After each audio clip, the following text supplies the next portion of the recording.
नमो भगवते वासुदेवाय। ओम नमो भगवते वासुदेवाय। नमो भगवते वासुदेवाय।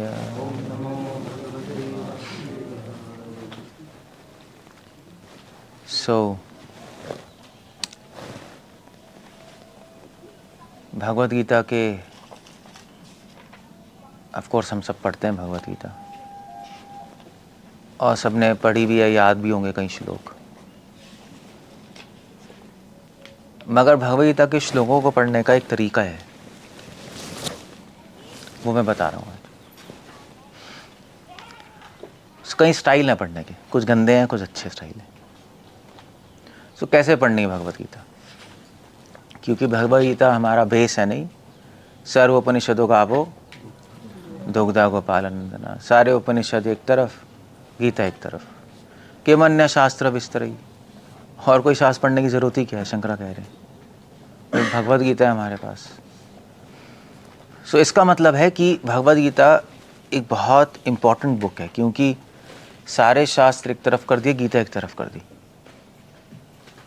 सो अगर तराजू में तोलोगे सारे शास्त्र एक तरफ, गीता एक तरफ, वो सेम रहेगा, तो डेफिनेटली इम्पॉर्टेंट बुक होगी नहीं। और वैसे भी हमारे सनातन धर्म की बेस लॉ बुक ही भगवद गीता है, तो डेफिनेटली इम्पॉर्टेंट होगी।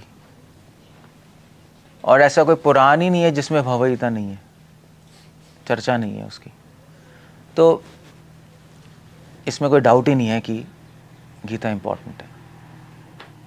बट अगर कोई चीज़ बहुत इम्पॉर्टेंट और बहुत महान होती है, उसको एक्सेस करना उतना ही मुश्किल होता है। एक्सेस समझते हो? समझना उसको उतना ही मुश्किल होता है,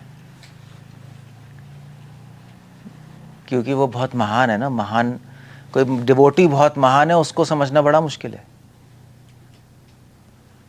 एग्जैक्टली क्या सोच रहा है, क्यों सोच रहा है, क्या कर रहा है, डिफिकल्ट नहीं।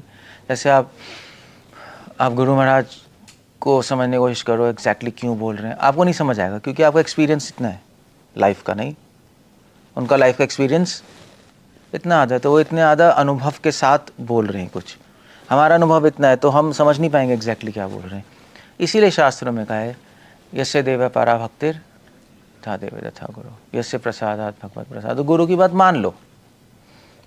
वो इसलिए नहीं मानोगे क्योंकि गुरु ओहो गुरु गुरु गुरु महाराज इसलिए नहीं है कि अपराध हो जाएगा, गुरु हैं।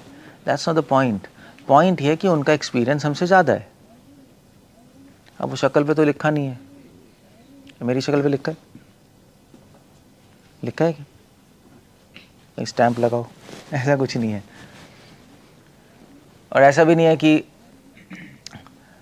कि गुरु महाराज या ऑफकोर्स हम लोग भी अब यहाँ पे तो सीनियर हैं, हमारे यहाँ से लाइट निकल रही है या कुछ हो रहा है, ऐसा कुछ भी नहीं होगा। जो आपको दिखाई दे रहा है उस पे मत जाओ, जो नहीं दिखाई दे रहा उस पे जाओ। एक भगवान गीता में, भागवत में एडवाइस कर रहे हैं। गरुड़ पुराण में भी कृष्णा कह रहे हैं, जो दिखाई दे रहा है वो कभी मत देखना, क्योंकि मूर्ख बन जाओगे। क्यों? क्योंकि संसार माया का संसार है। माया जो दिखाएगी गलती दिखाएगी, माया का काम ही है। इसीलिए बुद्धिमान व्यक्ति जो नहीं दिखाई देता वो देखने की कोशिश करता है, क्योंकि माया सही चीज दिखाई देखने नहीं देगी। तो माया आप समझ, ओके माया समझ आ गई, ओके तो माया समझ आ गई, क्या करना है? सो जो अपीयरेंस है नेम्स और फॉर्म्स की, उस पर मत जाओ आप। उसका नाम ही है, उसका डेजिग्नेशन ही है, वो ये है, वो ऐसा दिखता है। No no, don't go by that. जो छुपा हुआ है वो देखो। अब वो देखेंगे कैसे जो छुपा हुआ है? नहीं, वही अकाल है, बस वही कला है। जो नहीं दिखाई दे रहा वो देखना। सो इसलिए महाराज को समझना मुश्किल है, क्योंकि नया आदमी तो जो दिखाई दे रहा है वही देखेगा ना। जो बिल्कुल नियोफाइट है, अरे महाराज इतने महान है, एक इस्कॉन के सन्यासी हैं, एक गुरु हैं, बड़ी सारी किताबें लिखी, यही देखेगा ना वो तो। ठीक है, चल दीक्षा लेते, दैट्स इट, खत्म। मगर अगर महाराज कुछ बोलेंगे उसको ऐसा करना है, फिर हार्ट बीट बढ़ जाएगी। अगर कुछ ऐसा बोल दिया जो आपका मन का नहीं है, मन का फेर के नहीं सुने दैट्स मन का नहीं है, वो आपके हाथ पांव फूलेंगे। क्यों? क्योंकि आप चमार हो। चमार क्या करते हैं? चमार क्या करते हैं? क्या करता है चमार? चमड़ी से करता है। नहीं, चमड़ी मतलब जो दिखाई दे रहा है उससे चलता है। मूर्ख हो, मूढ़ा नानु पश्यन्ति। कृष्ण ही कह रहे हैं मूढ़ को नहीं दिखाई देगा। पश्यन्ति, दिखाई देना है तो ज्ञान के चक्षु से देखना है, इन आंखों से नहीं। इन आंखों से कुछ पता नहीं लगेगा, पता नहीं लगेगा, फॉलो भी नहीं कर पाओगे। अगर ज्ञान की आंखों से देखोगे, ज्ञान मतलब अनुभव, यहाँ पे ज्ञान मतलब सिर्फ रटा हुआ ज्ञान नहीं है, यहाँ पे ज्ञान मतलब एक्सपीरियंस, अनुभव। अगर आपको लाइफ का एक्सपीरियंस है और फिर आप कृष्ण को देखोगे, कृष्ण कह रहा हूँ, मैं कृष्ण को भी ऑफकोर्स, फिर आप गुरु को देखोगे या किसी सीनियर को देखोगे अपने लाइफ के थोड़े से अनुभव से, तो आपको पता लगेगा माय गॉड, ये जो कह रहे हैं इसके पीछे बहुत बड़ा अनुभव है। आपको समझ आएगा ये ऐसे नहीं कहा जा रहा, इसके पीछे बहुत बड़ा, ऐसा नहीं है ये कह रहे हैं तो इस्कॉन सन्यासी इसलिए हम मानेंगे, हमारे गुरु हैं इसलिए मानेंगे। नहीं मान पाओगे, देख लेना, नहीं मान पाओगे। आप डरोगे, आप प्रॉब्लम में आओगे, भागोगे वहाँ से। क्योंकि आप बाहर से देख रहे हो, मगर आप अनुभव की आंखों से देखोगे तो आपको माय गॉड, इसके पीछे तो इतना बड़ा अनुभव है कहने का, फॉलो कर लेना चाहिए। क्योंकि डेफिनेटली इसमें मेरा कल्याण होगा। अभी मुझे डर लग रहा है मगर समझ नहीं आ रहा, मुझे कर लेता हूँ, उसमें मेरा बेनिफिट है। ये मेरा क्या, लोक कल्याण है, संसार का बेनिफिट है। इसलिए गुरु को समझना बहुत मुश्किल है, क्योंकि हम इन आंखों से देखते हैं, अनुभव की आंखों से देखते नहीं। अनुभव की आंखों से देख नहीं सकते क्योंकि हमारा अनुभव है ही नहीं। इसलिए जो कनिष्ठ अधिकारी है उसके लिए गुरु को फॉलो करना बहुत मुश्किल होता है। जैसे जैसे आप भक्ति में एडवांस करते हो ना, उतना और गुरु को फॉलो कर लेते हो आप। कल मुझसे क्वेश्चन नहीं पूछा था राजपुरा में ना, ये तनिष ने ऐसी करा था, वो लेक्चर देने गए थे ना, तो अनाउंस कर रहा था कि देखिए अब हम कि प्रभु जी मतलब जैसे अचिंत्य गुरु, तो वो अपने गुरु को अच्छी तरह फॉलो करते हैं और उनके सारे इंस्ट्रक्शंस फॉलो करते हैं, हमने देखा है, तो हम भी कैसे फॉलो कर पाएँ, क्वेश्चन ये था। तो मैंने कहा यार इसके लिए तो लेक्चर होगा, ये तो 1 सेकंड में तो नहीं है बात, बट आंसर ये जो मैं बता रहा हूँ, आप तब फॉलो कर पाओगे जब अनुभव की आंखों से देखोगे। इन आंखों से देखोगे, मूढ़ा नानु पश्यन्ति, कुछ दिखाई नहीं देगा, मूर्ख बन जाओगे, आप फॉलो नहीं कर पाओगे। इसलिए हम लोग महाराज को फॉलो करते हैं। इसलिए जैसे जैसे भक्ति में आगे बढ़ोगे ना, आप और ज़्यादा फॉलो करने लगोगे। एक पॉइंट आएगा जब ब्लाइंड फेथ हो जाएगा, आंख बंद करके फॉलो करोगे। आपको समझ आ गया यार कि वो सीनियर या गुरु जो हैं वो एक बहुत ज़्यादा अपने अनुभव के साथ बोल रहे हैं, डेफिनेटली वो ठीक होगा और हमारा बेनिफिट ही होगा। क्लियर हो गया? इसलिए गुरु सीनियर को समझना मुश्किल है, इसीलिए गीता को समझना मुश्किल है, क्योंकि गीता बहुत महान है ना। कृष्णा जो बोल रहे हैं उसके पीछे बहुत ज़्यादा अनुभव है। जब गुरु का इतना अनुभव है, कृष्ण का क्या अनुभव होगा बताना। गुरु का तो चलो कई जीवनों का अनुभव होगा, कृष्णा तो भगवान है। वो उन्होंने अगर कुछ बोल दिया या बोलते बोलते रुक भी गए, उसके पीछे भी बहुत रहस्य होगा, क्योंकि अनुभव बहुत ज़्यादा है। सृष्टि के आदि से कृष्णा है और कोई नहीं है। तो वो कृष्णा बोल रहे हैं धर्म क्षेत्रे, उसी पे आप पूरा जीवन लगा सकते हो। धर्म क्षेत्र क्यों बोला है? तभी तो आचार्य कमेंट्री लिखते हैं, भाष्य तभी तो लिखते रहते हैं। एक एक वर्ड पे भाष्य लिख रहे हैं, एक एक लेटर पे लिख रहे हैं, एक एक हलंत पे लिख रहे हैं। धर्म क्षेत्रे क्यों बोला है? धर्म क्षेत्राया क्यों नहीं बोला? धर्म क्षेत्रम क्यों नहीं बोला? एग्जैक्टली ऐसा किया है। या वो क्या है, जैसे भगवद्गीता में आता है यही संसृजा अब होगा, ये क्यों बोला है? अब ये पे चर्चा होती रहेगी। आप कहोगे यार पागल है यार, सिंपल सा है मीनिंग। पागल नहीं है वो, आप पागल हो। क्योंकि उनको पता है कि गीता में बहुत गहराई होगी। क्योंकि गीता कहाँ से आ रही है, गहराई क्यों होगी? क्योंकि गहरी जगह से आ रही है। नहीं, भगवान में बहुत गहराई है। जिसके अंदर गहराई नहीं होती उसके शब्द भी गहरे नहीं होते, ऐसे ही है। जिसके अंदर गहराई है उसके शब्द भी गहरे होंगे। जो नए डिवोटी हैं इसलिए उनके शब्दों में गहराई नहीं होती, वो चीची चू चू ई आ ऊ, ये खाना है वो खाना है हा हा हो हूँ करता रहेगा। क्योंकि उसके लाइफ में उसके शब्दों में गहराई नहीं है।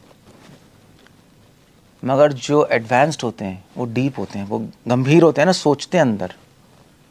और सोचते ऐसे नहीं कि बैठ के बुद्धि लगा के सोच रहे हैं। अब ऐसा आप हम भी सोचेंगे प्रभु जी 1 घंटा और फिर बोलेंगे, कुछ नहीं होगा, कुछ ही नहीं कर सकते आप। 2 घंटे सोच लो आप, वो निकलेगा ही नहीं। निकलेगा क्या निकलेगा? पत्थर निकलेंगे, हीरे मोती थोड़े ना निकलेंगे। हीरे मोती तो साधु के मुख से निकलेंगे। क्योंकि अब सोचने से नहीं होगा, लाइफ के अनुभव से होगा, एक्सपीरियंस से होगा। जो आपको एक्सपीरियंस हुआ है भक्ति करके, जो अनुभव आए हैं जीवन में, जो प्रचार करके अनुभव आए हैं, उससे फिर आप उसके आधार पे बोलोगे तो माय गॉड, तो ज्ञान नहीं तो विजडम निकलेगी। विजडम समझते हो?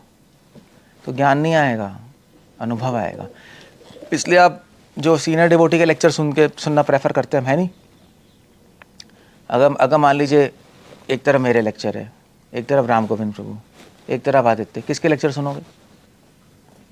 किसके सुनोगे? अगर चूज़ करने को दिया जाए, वैसे तो सुन सकते हो इनके भी। चूज़ करने को दिया तो किसके सुनोगे?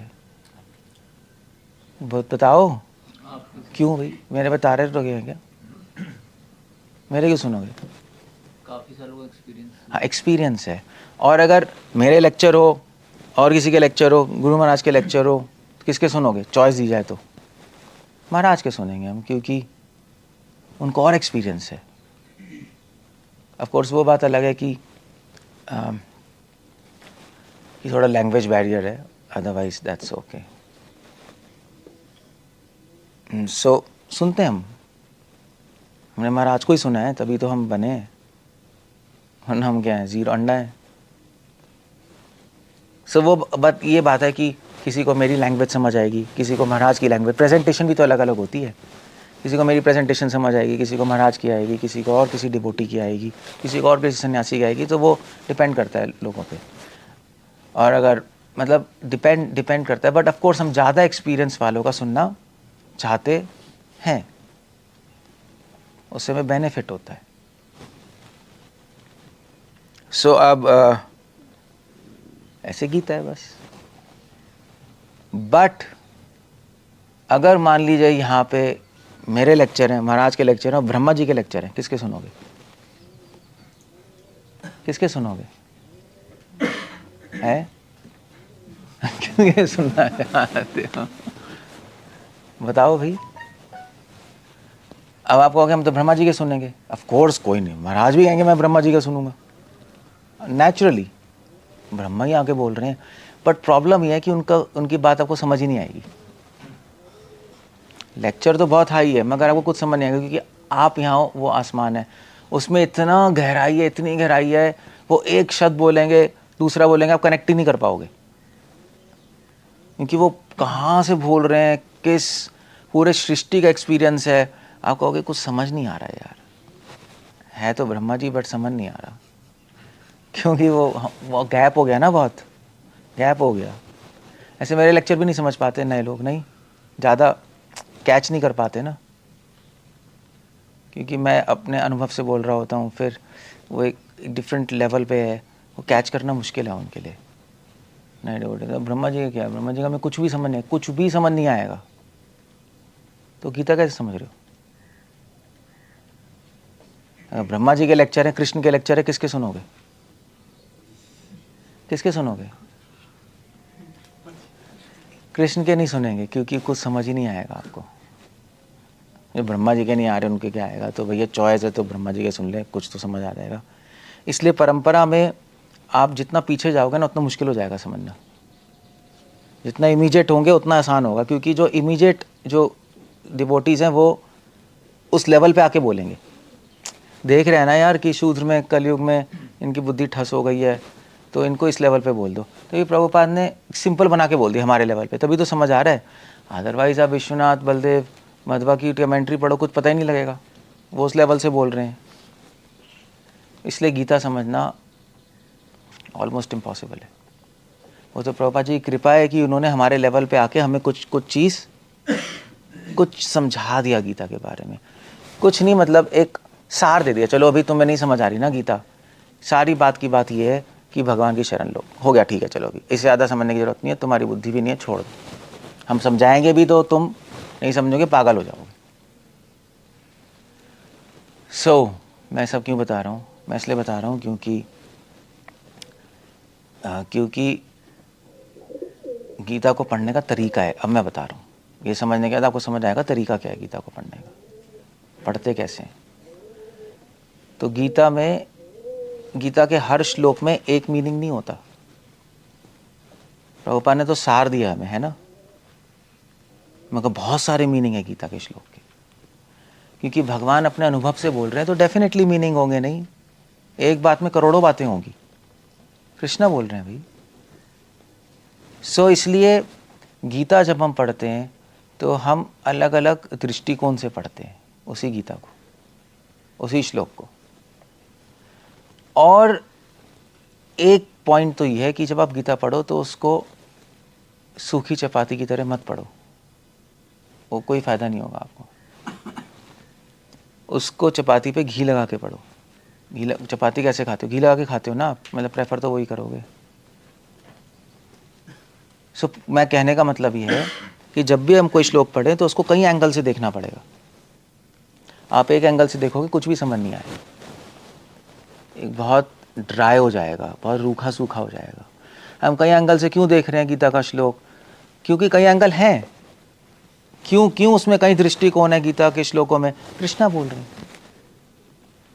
रहे हैं, उसमें गहराई है। तो गीता के श्लोकों की गहराई में जाने की कोशिश करो, ऊपर ऊपर मत रहो, वो मेरा पॉइंट है। For example, I will give example. जैसे यही है, मूढ़ा नानु पश्यन्ति गाना चक्षुषा। पूरा श्लोक क्या है? उत्क्रामंतम स्थितवापि भुंजानम गुणान्वितम मूढ़ा नानु पश्यन्ति ज्ञान चक्षुषा। ये श्लोक है। अब कृष्णा क्या कह रहे हैं? अगर आप श्लोक पढ़ोगे तो कृष्णा कह रहे हैं कि एक आत्मा जैसे एक शरीर से दूसरे शरीर में जाती है, एक मूढ़ जो है, मूर्ख देख नहीं पाता, मगर जो ज्ञानी है वो देख पाता है। यार ये शरीर खत्म हो गया, आत्मा खत्म नहीं है, एक शरीर से दूसरे शरीर में गई है। प्रभुपाद ने ट्रांसलेशन दी है और यही आंसर, इसका मीनिंग यही है कॉन्टेक्स्ट में। बट इसके और भी कई मीनिंग हो सकते हैं अगर आप और गहराई में जाओ।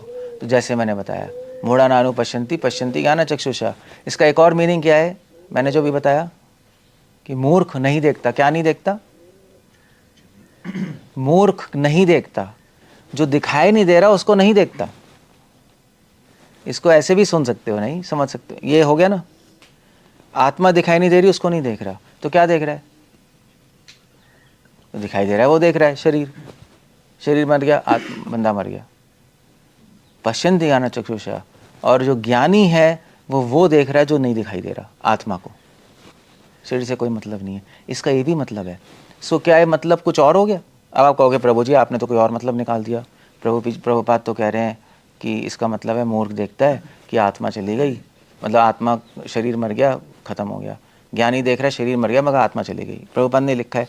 मगर ये जो प्रभुपाद जो बात कह रहे हैं आत्मा शरीर की, उसके पीछे सिद्धांत ही है जो मैंने बताया है, जो इस श्लोक से निकलेगा। क्योंकि आत्मा दिखाई नहीं दे रही, शरीर दिखाई दे रहा है। मूर्ख जो दिखाई नहीं दे रहा उसको नहीं देख रहा, विद्वान जो दिखाई दे रहा है उसको नहीं देख रहा, जो नहीं दिखाई दे रहा उसको देख रहा है। कुछ समझ आ रहा है? आ रहा है नहीं आ रहा है? हाँ या ना? हाँ तो बोल दो यार, मतलब नहीं आ रहा तो पूछ लो, अदरवाइज। ये और गहरा सिद्धांत हो गया जिसके आधार पे आत्मा शरीर का एग्जाम्पल दिया जा रहा है। आत्मा शरीर का एग्जाम्पल है, ये सिद्धांत है। तो इस सिद्धांत को आप इस्तेमाल कर सकते हो और कहीं, कहाँ कर सकते हो इस्तेमाल? शास्त्र पढ़ने में। तब शास्त्र पढ़ोगे जब, जो दिखाई दे रहा है उसको मत देखो, जो बोला जा रहा है उसको मत सुनो, उस बोलने के पीछे जो भावना है जो नहीं दिखाई दे रही उसको समझो, तो ज़्यादा फायदा हो। तो फॉर एग्जाम्पल, अब इससे समझ आ गया ना, मैं एक प्रिंसिपल मिल गया ना गीता के श्लोक से, नाइस प्रिंसिपल। आप सोचोगे, मनन करोगे तो यार। तो अब इसका एग्जाम्पल क्या है? ऐसे हम शास्त्र पढ़ रहे हैं तो क्या है, जन्माद्यस्य अतः अन्वय तरत शब्द के सुराट, बोला क्या जा रहा है कि सब कुछ भगवान से जन्म होता है, भगवान ही सृष्टि प्रलय और स्थिति करते हैं। गुड, ये तो दिखाई दे रहा है, सुनाई दे रहा है, समझ आ रहा है, गुड, हो गया। मगर अब आपको वो भी देखना है जो नहीं दिखाई दे रहा। अब वो आपको नहीं दिखाई दे रहा तो किसी डिवोटी से पूछो, यार इसमें क्या नहीं दिखाई दे रहा, हम कैसे देखें? तो फिर आचार्य अपनी कमेंट्री में लिख रहे होंगे, विश्वनाथ लिख रहे हैं, जन्माद्यस्य था, कृष्ण से आदि रस आता है। यू सी, एक अलग मीनिंग आ गया ना उसका। कृष्ण आदि है संसार के, मगर कृष्ण से आदि रस भी आता है, माधुर्य रस, गोपी भाव आता है। तो उन्होंने उस एंगल से ट्रांसलेशन कर दी इसकी। तो क्या गलत मतलब है क्या श्लोक का? मतलब सही है, मगर वो देख रहे हैं जो इसमें आपको नहीं दिखाई दे रहा, तो छुपा हुआ मतलब बता रहे हैं, देखो ये मतलब है। ऐसे गीता में भी है, भोक्तारम यज्ञ तब सम, इसका मतलब क्या है? साफ साफ ही कृष्णा सबके क्या है? इंजॉयर, भोगते हैं। तो किसके भोगते हैं? क्या एंजॉय करते हैं? यज्ञ और तप एंजॉय करते हैं। ऐसा नहीं करते सब कुछ, यज्ञ और तप एंजॉय करेंगे। अगर आपके खाने में यज्ञ और तप है तो लेंगे, अदरवाइज फेंक देंगे, खा लो अपना खाना, मैं नहीं ले रहा। तो एंजॉय करते हैं, ठीक, ये तो समझ आ रहा है, दिखाई दे रहा है, हमने पढ़ा भी है। अब आपको गहराई में जाना है जो नहीं दिखाई दे रहा। तो कृष्णा और भी चीज़ें बोल रहे हैं। क्या बोल रहे हैं? भोक्ता रम यज्ञ तप सम। इसका मतलब क्या है? भोक्ता रम, रम क्या होता है? रम क्या होता है मीनिंग? मजा, मजा। रम का एक और मीनिंग है रमा, लक्ष्मी। क्योंकि सबसे ज्यादा मजा कृष्ण को किसके साथ आता है? लक्ष्मी, राधा के साथ। तो रम से रमा आता है, और रमा मतलब लक्ष्मी। भोक्ता रम, मैं किसके साथ एंजॉय करता हूँ? लक्ष्मी, मतलब राधा के साथ एंजॉय करता हूँ। उन्हें क्या आता है मुझे, मैंने और कहीं आता ही नहीं, मुझे नहीं आता। तुम भक्ति कर रहे हो, मुझे अच्छा लगता है, बट मज़ा उनके साथ आता है। इसलिए अगर मेरी सेवा करनी है तो उनके साथ करना। इसलिए राधा कृष्ण की सेवा करते हैं ना, कृष्ण की अकेले नहीं करेंगे, उनको मज़ा नहीं आएगा। अच्छा लगेगा बट एक एक्साइटमेंट नहीं है। भोक्ता रम, यज्ञ तपसाम, यज्ञ मतलब ठीक है त्याग, मगर और गहराई में जाओ तो यज्ञ मतलब क्या है? और यज्ञ मतलब क्या होगा यहाँ पर? ठीक है, मैं एंजॉय करता हूँ यज्ञ को, ये तो सीधा है। अब यज्ञ करोगे स्वाहा स्वाहा, मजा आएगा। या अपने जीवन में कोई त्याग करोगे, यज्ञ मतलब त्याग, तो कृष्ण को अच्छा लगेगा, यार त्याग कर रहा है, देखो बाकी दुनिया तो ले रहे है, ये छोड़ रहा है, I like him, good devotee. बाकी दुनिया तो घर में पड़े हुए हैं, इसने घर छोड़ा है मेरे लिए, अच्छा नहीं लगेगा? तो ठीक है, यज्ञ का मतलब ये है। यज्ञ का एक और मतलब है। यज्ञ क्या है? संकीर्तन यज्ञ। जब तुम मेरा नाम लेते हो तो मुझे बड़ा मजा आता है। आ गया एक और मतलब, आ गया नहीं आ गया? तो जब आप गहराई में जाओगे तो मजा आएगा आपको भी, तो आपको अच्छा लगेगा। ओके, नाम यज्ञ गीता में आ रहा है, जप यज्ञ, वो मुझे बहुत पसंद है, उससे मुझे मजा आता है यज्ञ में, जब तुम मेरा नाम लेते हो, हरे कृष्णा हरे कृष्णा। तो इसलिए जब हम नाम लेते हैं भगवान का, तो हमें क्या सोचना चाहिए? क्या सोचना चाहिए? क्या सोचना चाहिए? मतलब अभी भगवान को मज़ा आ रहा है। अगर आपको नहीं आ रहा कोई प्रॉब्लम नहीं है, आपको ये सोचना चाहिए भगवान को मज़ा आ रहा है। आपकी चैंटिंग यूँ होगी। अगर आप इसे पढ़ोगे हरे कृष्णा, आज तो मज़ा ही नहीं आ रहा यार, मन भाग रहा है, क्या करूँ, मन को पकड़ के लाऊँ, पकड़ के, पागल हो जाओगे आप। चैंटिंग छूट जाए, कर ही नहीं पाओगे। ऐसे ही होता है ना? ऐसे ही होता है, नहीं होता है? हरे कृष्णा माइंड तो भागेगा। माइंड तो रुकेगा नहीं। रखोगे माइंड रोकना है, मज़ा नहीं आ रहा, फ्रस्ट्रेशन हो रही है, और जब बहुत थके हो तब तो बिल्कुल ही चैंटिंग नहीं होती, फिर तो हरे कुछ मायने नहीं रहता, फिर छोड़ दो, क्योंकि आपने गलत प्रैक्टिस की है। क्योंकि एक्चुअली चैंटिंग करते वक्त ये सोचना है चलो मेरा माइंड भाग रहा है, मैं पिल रहा हूँ, मगर मज़ा किसको आ रहा है? कृष्ण को। ठीक है, कृष्ण को मज़ा आ रहा है तो मुझे कुछ फ़र्क नहीं पड़ता। बस फिर आपको भी आने लगेगा, बस फिर आपका माइंड रुक जाएगा, फिर रुक जाएगा, क्योंकि माइंड से लड़ नहीं रहे ना आप। लड़ाई करोगे तो पेलेगा आपको। फिर आपने कहा यार छोड़ो, मुझे क्या करना है यार, कृष्ण को मज़ा आ रहा है, ठीक है, तो मन कहेगा ठीक है मुझसे लड़ाई नहीं कर रहा, ठीक है दैट्स ओके, चुप चुप बैठ जाएगा, फिर आपको ही मज़ा आने लगेगा। सो ये हमें कहाँ से पता लगा, ये कॉन्सेप्ट भोक्ताराम यज्ञ, यहाँ से पता लगा हमें। तो गहराई नहीं है इसमें, श्लोक में है गहराई या नहीं? डिफरेंट मीनिंग हो गया ना थोड़ा, तो आपको ऐसे डीप में जाना है। डिफरेंट नहीं है एक्चुअली, मीनिंग की डेप्थ है, अलग मीनिंग कुछ नहीं है। ऐसा नहीं है हम हवा से निकाल रहे हैं, हाँ प्रभु जी क्या बताते हैं, प्रभुपाद क्या बोल रहे हैं, ऐसा कुछ नहीं है, एक ही चीज़ है, मगर मैंने आपको और गहराई में जाके दिखाया वो चीज़ क्या है। चीज़ एक ही है। अगर एक तालाब होगा, तालाब तो है ही, आप ऊपर से देख लो, उसके अंदर जाके देख लो, तालाब तो तालाब को ही देख रहे हो, और क्या कर रहे हो? तो बात वही है, मगर हम एक गहराई से देख रहे हैं, डेप्थ से देख रहे हैं। तो ओके ओके, भोक्ताराम यज्ञ तरफ से फाइन, मैं ये करूँगा। वैसे रम का मतलब पता है क्या होता है? इंटॉक्सिकेशन। इंटॉक्सिकेशन समझते हो? शराब पीते हैं ना, दिमाग घूमता है, वही है। जब नाम लेते हो तो भगवान को लगता है मैं शराब पी रहा हूँ, भगवान नशे में जाते हैं जब नाम लेते हो आप, एकदम इंटॉक्सिकेट हो जाते हैं प्रेम से, तो दिमाग में चढ़ जाती है। जैसे अगर कोई गर्लफ्रेंड आपका नाम ले तो कैसा होगा, कैसा लगेगा? अच्छा ही लगेगा नहीं? कोई लड़की जो आपसे प्रेम करती है, आपका नाम ले, राम गोविंद को बोले हे राम, हे गोविंद इधर आइयो, आप तो पागल हो जाओगे। सो इंटॉक्सिकेटिंग है ना, वो चढ़ती है दिमाग में। ऐसे ही वहाँ का नाम लोगे, वहाँ के दिमाग में चढ़ता है। तो लोग वेद जप करते हैं, वेद वाणी से ज़्यादा मज़ा नहीं आता। वेद वाणी समझ लो दूध की तरह, एनर्जी मिलती है भगवान। यज्ञ करोगे देवताओं को एनर्जी मिलती है वेद वाणी से। नाम शराब की तरह, तो दिमाग घूमता है, तो इसलिए हम हमेशा नाम लेते हैं। ठीक है, कृष्ण को मज़ा आएगा ना, नाम लेते रहो। सो भोक्ताराम, तो ये गहराई है। और भी मीनिंग है श्लोक के, आप मगर इसके लिए आपको भी मीनिंग पता लगेगा, मगर आपको ऐसे पढ़नी पड़ेगी गीता। अगर आप पढ़ के छोड़ दोगे, प्रभुपाद कह रहे हो गया, ख़त्म हो गया, ख़त्म नहीं हुआ, आप बेवकूफ़ हो, क्योंकि अब वो देख रहे हो जो दिखाई दे रहा है, और आप गहराई में नहीं जाओगे तो गीता लाइफ में अप्लाई भी नहीं कर सकते। सो कैसे पता लगेगा ये, कैसे पढ़ोगे? ऐसे मनन करना पड़ेगा। पढ़ने से नहीं समझ आता, मनन करने से समझ आता है। सुनने से कुछ नहीं समझ आएगा आपको, सुन के जो मनन करोगे वो समझ आएगा, पढ़ के जो मनन करोगे वो समझ आएगा। समझे?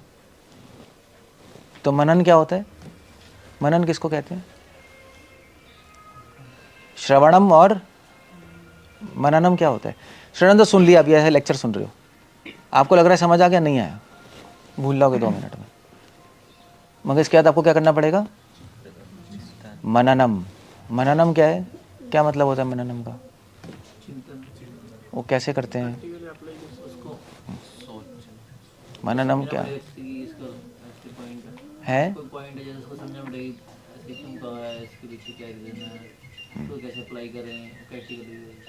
तो कब समझोगे? तो प्रैक्टिकल करते हुए दिमाग में आते ही, पर करते नहीं उसमें, बस ये होता है। हाँ, तो फिर करते नहीं तो मननम क्या है? मननम मतलब है, अब आप क्या पता है आप क्या करोगे? आप सोचोगे अब सोचना है, मनन करना है, तो जो टाइम मिलेगा तो करेंगे, टाइम निकालना पड़ेगा। एक नंबर के मूर्ख हो आप, टाइम मिलेगा ही नहीं, क्योंकि सेवा है। टाइम कहाँ मिलने वाला है, टाइम कभी नहीं मिलेगा। या तो सेवा छोड़ो, सेवा छोड़ोगे तो और ख़राब है, वो तो नॉनसेंस। सेवा छोड़िए तो गए आप, वो तो छोड़ नहीं सकते, वो तो लाइफ लाइन है हमारी, सर्विस। दिमाग घूम जाएगा आपका, पागल हो जाओगे, काम वासना आ जाएगी ऐसी। और सेवा के लिए तो सब कर रहे हैं, सेवा ही छूट जाएगी तो क्या फ़ायदा हुआ। तो वो तो बाकी टाइम सेवा कर रहे हो, तो मनन कब करोगे? आप सोचोगे प्रभु जी देखिए सेवा करके फिर आराम से नहा धो के बैठेंगे कमरे में, और फिर मनन करेंगे, फिर सो जाओगे। मनन खाक होगा। या ठीक है आराम से सेवा करके फिर आराम से प्रसाद खा रहे हैं, और फिर मनन नहीं होगा, फिर चिट चैट होगी। तो फ्री टाइम पे आदमी चिट चैट करता है, ये वो 1000 चीज़ें दिमाग में आती हैं, तू कैसा है, ये कैसा है, वो कैसा है, वो कैसा है, ये कैसा है, ये कैसा है, अब ये करना है, ये करना है। तो मनन करोगे कभी, ये बताओ मुझे। मनन क्या होता है? रियल सेंस में मननम खाली बैठ के नहीं होता। मतलब आप टाइम निकाल के नहीं करोगे आप मननम, ऑन द गो करना पड़ता है। काम करते करते मनन होता है। और स्पेसिफिकली जब, जो मैं बता रहा था लेक्चर में, स्पेसिफिकली जब आप काम खुश होके कर रहे हो तो मनन चलेगा, कुड़को के कर रहे हो तो नहीं चलेगा। तो सेवा करते करते ही मनन करना है आपको। कभी ऐसा नहीं है फ्री टाइम निकाल के कमरे में बैठ के मन, वो बेवकूफ़ी है, वो नहीं कर पाओगे आप, फेल हो जाओगे आप, फेल हो जाओगे। तो फिर क्या करोगे आप? जो ऐसा नहीं करता वो पता क्या करता है? सेवा करता है, करता है, करता है, करता है, मनन तो करता नहीं, सुनता रहेगा, सेवा करता रहेगा। फिर उसके बाद पागल होगा, फिर कहेगा भैया बहुत हो गया, अब मैं क्या करूँगा, क्या करूँगा अब मैं? हाँ, अब मैं ब्रेक लेके बद्रीनाथ जाऊँगा, बद्रीनाथ बैठ के आराम से चैंटिंग और मनन करूँगा बैठ के। कर सकते हो, बुरा नहीं है, बुरा नहीं है। ब्रेक हम भी लेते हैं कभी कभी, पागल हो जाते हैं मैनेजमेंट और टीचिंग कर करके, मनन का टाइम ही नहीं अपने लिए। बट वो एक स्ट्रैटेजी ठीक नहीं है कि कितना ब्रेक लोगे, काम भी तो है, छोड़ छोड़ के कहाँ भागते रहोगे। तो भागना छोड़ दो यार, भागने से कुछ नहीं होता, भागना भूगने से कुछ नहीं होता। स्ट्रैटेजी बदलो, टेक्निक दूसरी करो, रिजल्ट आ जाएगा। टेक्निक क्या है? सेवा करते करते मननम करते रहो। तो आप कहोगे प्रभु जी सेवा करते वक्त कैसे मनन करेंगे? मैं गीता पढ़ने सिखा रहा हूँ, गीता पढ़ना है ये पढ़ने का नेक्स्ट प्लान है मननम, वरना कुछ बेकार होगा। तो सेवा करते करते कैसे करेंगे प्रभु जी? अब प्रद्युम्न कहेगा प्रभु जी हमें सब्जी उगानी होती है, उसमें सोचना पड़ता है कितने की सब्जी आएगी, कौन सी लगाएं, वो भी तो दिमाग चलेगा।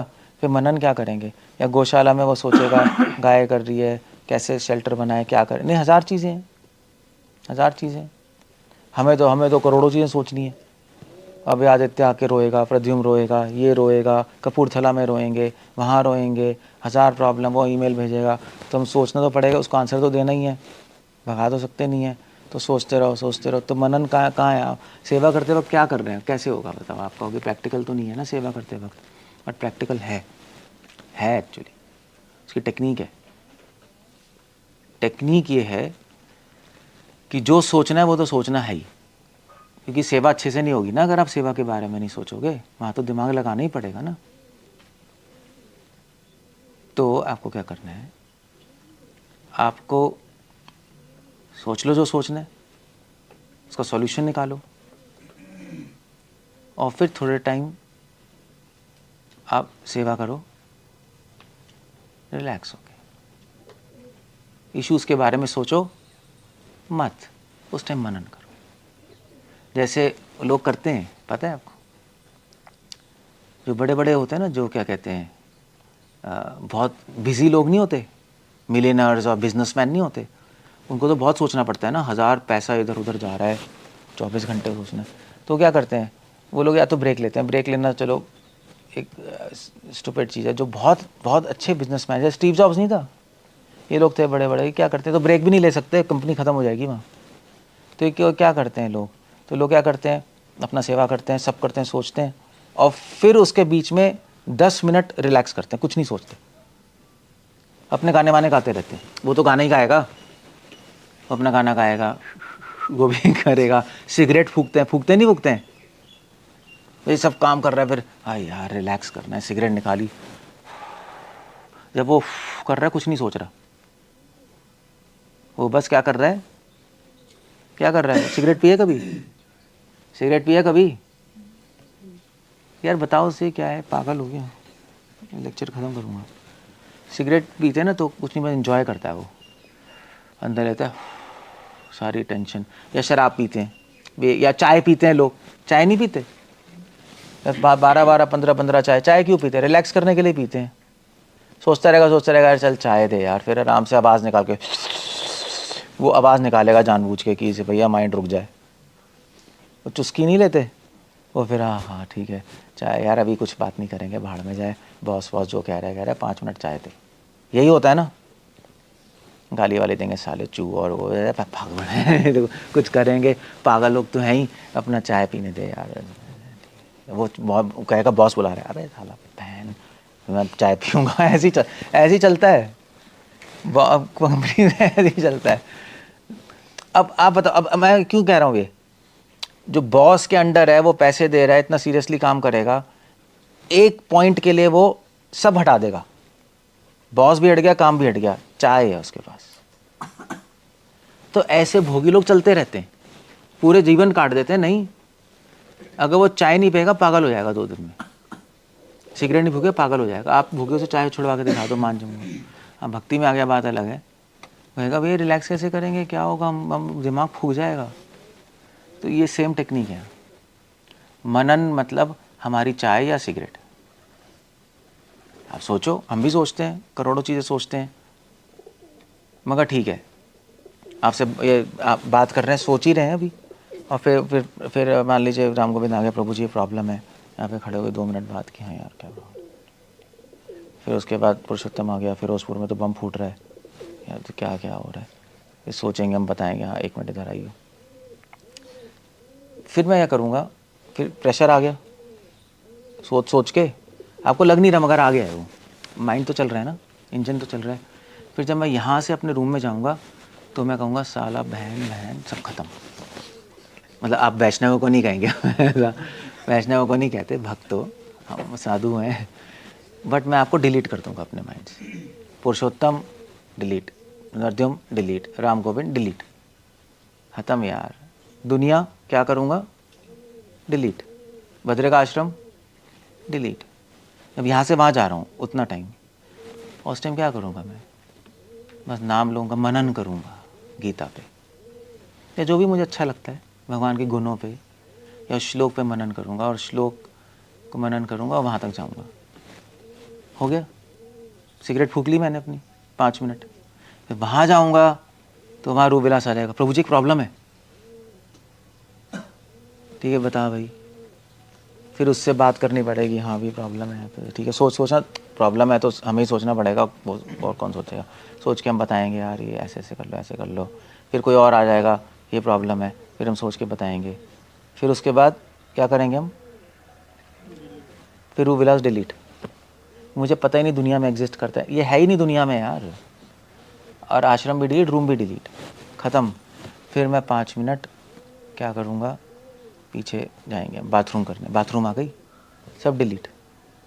तो बाथरूम में मुँह हाथ धोते, बाथरूम करते करते श्लोक, सीटी बजाओ या वो करो। ये अगर आप नहीं करोगे आपका दिमाग फूक जाएगा। फूक भी चलो कोई प्रॉब्लम नहीं है, आपका मनन नहीं हो रहा, आप गहराई में कभी भी नहीं जाओगे गीता के, क्योंकि मनन नहीं चल रहा। क्योंकि मनन कब कर रहे हो, कर ही नहीं रहे आप मनन, नहीं हो रहा ना मनन, प्रैक्टिकली नहीं हो रहा। ऐसे ही करना पड़ेगा और कोई तरीका नहीं है। एक्सपर्ट लोग सब ऐसे ही करते हैं, हम भी ऐसे ही करते हैं। मान लीजिए मुझे भी ऐसे ही करना पड़ता है, वरना मुझे अलग से कहाँ टाइम मिलता है कुछ करने का। और हमने ऐसे ही किया है, स्ट्रैटेजी यही है, करना ऐसे ही होता है। सो आपका मनन भी होगा, श्रवण भी होगा, तब गीता में गहराई में जाओगे। नहीं अब आपने श्लोक सुना भोक्ता राम तब सम, अब आप सिगरेट फूकते जाओ वहाँ, मतलब सोचते हुए हाँ यार प्रभु जी ने, फिर सब भूल जाओ, फिर वहाँ जाके सोचो क्या करना है, तो बहुत अच्छा है। तो क्या होगा, आपका माइंड रिलैक्स भी होगा, मज़ा भी आएगा, सेवा भी होगी, सब कुछ होगा। ऐसा मत करना कि यहाँ से वहाँ जा रहे हो, किसी डिवोटी के साथ बात करते हुए चले गए, फिर तो आपने गड़बड़ कर दी, फिर तो आपने मनन किया, टाइम वेस्ट हो गया आपका। बात करनी है तो काम की बात कर लो, कोई प्रॉब्लम नहीं है, but some time you have to take a break. Break बड़ी वाली नहीं, छोटी छोटी, चाय पीनी है, सिगरेट पीनी है, तो अच्छा हो जाएगा आपका। इस तरह से हम गीता पढ़ते हैं, इस तरह से कोई भी शास्त्र पढ़ते हैं। और बेस्ट है अगर आप उस श्लोकों के ट्यून बना लो, ट्यून्स में रख दो। ट्यून समझते हो ना, कैसे कहेंगे, एक मेलोडी पे, राग पे रख दो, तो फिर आप फोर्स होगे उसको बोलने के लिए, मज़ा आएगा ना। ऐसे गाने को मज़ा नहीं आता बोलने में, मज़ा आता है ना उसमें गाने को, क्योंकि ट्यून है। कभी कभी कुछ गाने होते समझ नहीं आते, बट फिर भी हम बोलते हैं, होते नहीं होते। ऐसे वो गाना नहीं आया था ये श्रीलंका का, बहुत, कौन सा था, हाँ हाँ हाँ, मल्हारी, क्या था वो, क्या था, हाँ, ट्यून उसकी अच्छी है, वो पूरे वर्ल्ड में सब सुना उन्होंने, मिलियन व्यूज़ आए क्योंकि ट्यून अच्छी है। मल्हारी मनोहारी पता नहीं कैसे, आप ट्यून सुनोगे, एडिक्टिंग है। उसको बोलते हैं ईयर बग। कुछ सॉन्ग्स होते हैं वो दिमाग में घुस जाते हैं ना, वो उसने अपनी भाषा में गाया है, मगर वो ऐसा सॉन्ग है कि माइंड में घुस जाएगा आपको। अब ये ट्यून है, ये दिमाग में घुसती है, इसको ईयरबग बोलते हैं। कुछ ऐसी सॉन्ग्स होते हैं जो दिमाग में ट्यून्स घुस जाती हैं वो, तो आप श्लोकों पे ट्यून्स लगा लो, तो वो चलता रहेगा आपका। एक तरीका है, तभी तो सॉन्ग्स बनाया आचार्यों ने। भजन और सॉन्ग्स बने ही क्यों है, इसलिए कि वो माइंड में रुक जाए और वो बार बार चलता रहे। तो सॉन्ग्स के अंदर फिलॉसफी रख दी, तो फिलॉसफी आ रही है। सॉन्ग्स इसलिए नहीं है कि आप बैठ के बस मंदिर में आके गा लो, शुद्ध भक्ता चरण रेणु पे खत्म, इसलिए नहीं है। उसका फंक्शन ही है कि वो माइंड पे रिप्ले होता है। रिप्ले समझते हो ना, वो घुसता है माइंड पे, इसलिए आचार्यों ने सॉन्ग्स बनाए हैं। इसलिए वो सॉन्ग्स उसी ट्यून में गाने चाहिए जिसमें उन्होंने बनाए। अगर इसको किसी और ट्यून में गाओगे बेकार हो गया, है ना, समझ तो आ नहीं रहा, और ट्यून कुछ और लगा दी। ट्यून का ही तो मेन पॉइंट है, सॉन्ग का तो पॉइंट है नहीं उसका, क्योंकि समझ नहीं आ रहा। तो वो जो सॉन्ग्स हैं, ऑफ कोर्स अगर समझ भी आता तो और भी अच्छा रहता, बट ट्यून भी इम्पोर्टेंट है, वो मैं बता रहा हूँ। सब उसी ट्यून को लर्न करो और फिर गाओ, तो आपके माइंड में घुसेगा। तो वो ट्रेडिशन में, परंपरा से जो गाया जा रहा है वो ढूंढो, वो गाओ। इसलिए जो भी आजकल जो गाते हैं अपनी अपनी ट्यून बना के, उसका इफेक्ट नहीं होगा ज़्यादा। तो श्लोकों पे आप अपनी ट्यून लगा सकते हो, क्योंकि श्लोक तो चलो श्लोक ही है ना। रघुनाथ भट्ट गोस्वामी भागवतम के श्लोक अलग अलग ट्यून्स पे गाते थे। गोस्वामी लोग आके शाम को सुनते थे, देखो अभी लिखा हुआ है, अलग अलग रागों में। तो वो राग ऐसे होते थे कि वो बहुत अपीलिंग होते थे, दिमाग में जाते थे, तो फिर वो उन्हीं राग में गुनगुनाते रहते थे श्लोक। गुनगुनाओगे तो मनन होगा बस। अब ये जो सॉन्ग है, ये पता क्या है, ये आप अगर आप 2-3 बार सुन लोगे ना, आप यहाँ से किचन जाओगे यही बोलते जाओगे,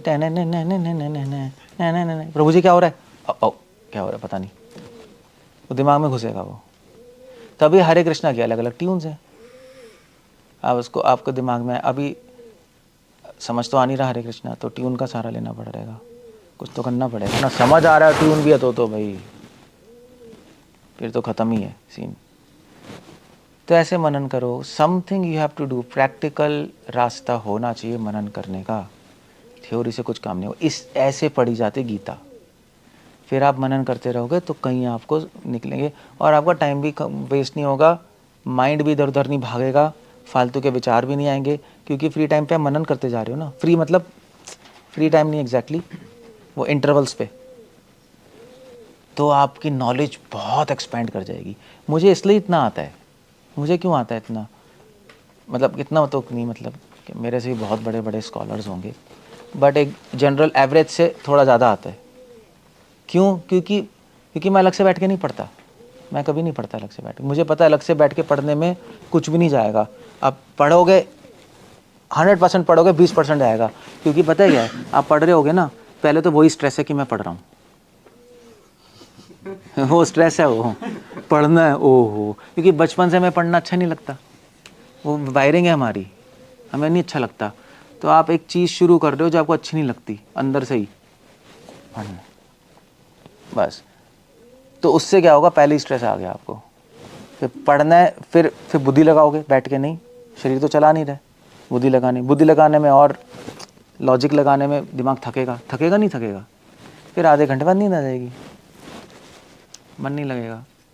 तो स्ट्रैटेजी बिल्कुल गलत है। इसलिए मैं MBBS में, मैंने मेडिकल में ही किया, मुझे समझ आ गया पढ़ने से तो उल्टा हो रहा है, स्ट्रेस आ रहा है, मेमोरी कम होगी, समझ भी नहीं आएगा। इसलिए मैंने स्ट्रैटेजी अलग बनाई। मैं मंदिर जाता था, उडुपी कृष्ण, शाम को क्लास ख़त्म होती वहाँ आ जाता था, तो बस में सोचता रहता था मैं, क्लास में जो टीचर बोलते थे। फिर गए वहाँ पे, कीर्तन किया, रिलैक्स हो गए। फिर उसके बाद गन्ने का जूस पीने का, वहाँ मिलते थे गन्ने का जूस, तो पीते पीते फिर मैं सोचता था टीचर क्या कह रहा है, उससे थोड़ा टाइम सोचता रह जाता। फिर आते बस में सोच लिया, फिर कुछ कर लिया, ऐसे सोचते सोचते सोचते फिर उसके बाद एंड में जो मैंने सोचा है वो कॉपी पे लिख के, फिर आधा घंटा डिवोट करके उसको मैच ऊँच करके ख़त्म हो गया। तो मनन हो रहा था, मनन, यू सी, वो रियल मनन है। और मेरा टाइम भी वेस्ट नहीं हो रहा था फालतू में, इधर उधर फ्रेंड से बात करने में, घूमने में, और भी मज़ा भी आ रहा था। मैं अपना जो भी भक्ति कर रहा हूँ, जो भी हो रहा हूँ, भक्ति भी हो गई, पढ़ना भी हो गया, मैं टॉप कर गया। और लोगों ने कहा भाई तू तो पढ़ा ही नहीं टॉप कैसे कर गया? मैंने कहा बेटे तू पढ़ा है मगर मैंने मनन किया है, तूने श्रवण किया और मैंने क्या किया है, मननम। मननम से ही वर्ड आता है मंत्र। मंत्र क्या होता है? मन से मननम भी है, पानी नहीं ये लिख रहे हैं। मंत्र मतलब जब आप उस श्लोक पे मनन करोगे तब आपको तारेगा वो, बिना मनन किए वो तारेगा नहीं आपको। उस श्लोक पे जब तक आप हरे कृष्णा पे, वो मंत्र है वो, जब तक आप हरे कृष्णा पे मनन नहीं करोगे उसका इफेक्ट नहीं आएगा, वो त्राएगा नहीं। अगर आप हरे कृष्णा तोते की तरह बोलोगे नहीं होगा, क्योंकि वो मंत्र नहीं रहा, फिर वो कुछ और बन गया, फिर आप रिपीट कर रहे हो बस एक सेंटेंस। तो हर गीता के श्लोक मंत्री तो हैं, मंत्री हैं वो, जो मैं बता रहा था, एक्सप्लेन कर रहा था, तब उसे मनन करते रहोगे तो समझ आएगा। That's how it goes. Okay, I end up there. Hare Krishna, Shri Prabhu. कुछ